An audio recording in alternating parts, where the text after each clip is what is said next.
ભરૂચ જિલ્લામાં કરોડોના મનરેગા કૌભાંડમાં ફરિયાદ નોંધાઈ છે। ભરૂચ એ ડિવિઝન પોલીસ સ્ટેશનમાં આ અંગેની ફરિયાદ દાખલ થઈ। આમોદ, જંબુસર, હાંસોટમાં ઉચાપત અને વિશ્વાસઘાતની ફરિયાદ।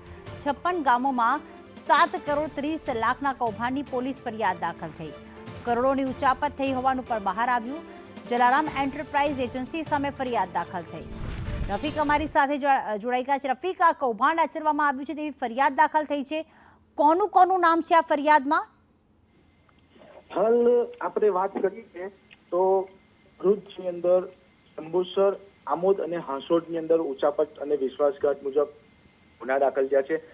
હાલ આપણે વાત કરીએ તો જલારામ એન્ટરપ્રાઇઝના પિયુષભાઈ મોતીલાલભાઈ નુકાણી, મુરલીધર એન્ટરપ્રાઇઝ ચોથાભાઈ નારાયણભાઈ સભા અધિકારીઓ, કર્મચારી, કરાર આધારિત કર્મચારીઓ તપાસમાં જે નીકળે તેના વિશે હાલ ગુનો દાખલ કરી વધુ તપાસ હાથ ધરી છે।